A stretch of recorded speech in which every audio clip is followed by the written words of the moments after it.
Hey youth, I'm Jordan. Welcome to our series, Drive. We're glad you're here. Let's get started.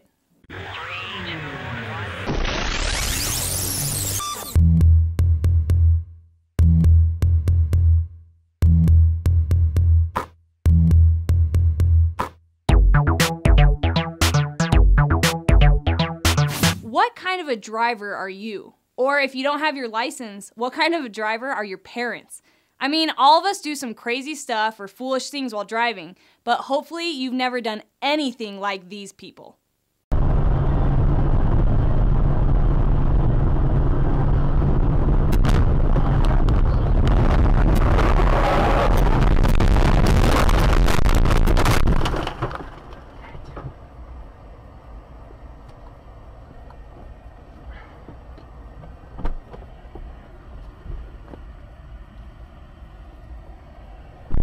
Anyway, in this series, we're going to talk about what drives us to pursue God. To be driven means that you're striving to accomplish a goal. You're working with all your effort towards something. For some of you, you might be driven to be a good athlete, a great student, or an accomplished musician. But hopefully, after this series, you'll be inspired to be driven in a pursuit of God. This week, we're talking about being driven for the good life. When Jesus came to earth, he saw that there was a problem. People didn't find joy in a relationship with God. They thought it was all about rules and following all these restrictions and not having any fun. But that's not the case at all. God wants us to have a good life. That's why in Jesus' first miracle, he shows us that God wants us to have joy. Let's take a look. The next day, there was a wedding celebration in the village of Cana in Galilee. Jesus' mother was there, and Jesus and his disciples were also invited to the celebration. Jesus, his mom, and all of his friends were at a wedding, which back then was kind of like a party. But they had a problem. They ran out of wine. That's like running out of the Dew and Doritos at a party. It's crazy. So anyway, here's where the miracle comes in. Jesus starts to gather a bunch of jars. Jesus told the servants, "Now fill the jars with water."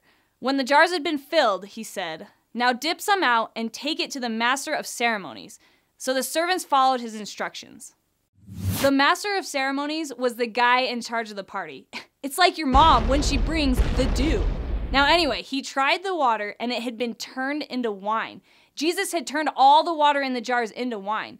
And back in the day, wine symbolized joy. Jesus was telling others that God wants them to experience joy through his miracle. The good life is a life filled with joy. Jesus came to bring you a good life. A life filled with joy and freedom and happiness. Now, some of you out there might think that following God is all about following rules and that it's really restricted, but that's not the case. That is not why Jesus came. He came so that you could have a life of freedom. But how do we get it? Well, there's really only two simple ways. The good life is about loving God and others. Jesus didn't just use a miracle to explain this. He also says it throughout the Bible, and we see it specifically in this verse.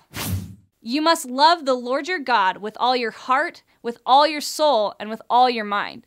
This is the first and greatest commandment. A second is equally important. Love your neighbor as yourself. The other day, I saw my widowed neighbor struggling to bring her trash can inside. Now, normally, I'm not a great person, and I would just go right inside and ignore it. But this specific time, I felt God tugging on me to go and help her. So I decided to honor God, which doesn't happen all the time, but I went and tried to help her and love her. Her face lit up when I helped her bring her trash can in. And that's where a life of joy comes from. It comes from loving God and loving others. If you're striving for anything else in life besides God, you will not find joy. But if you're putting God first and then loving others, everything else will fall into place.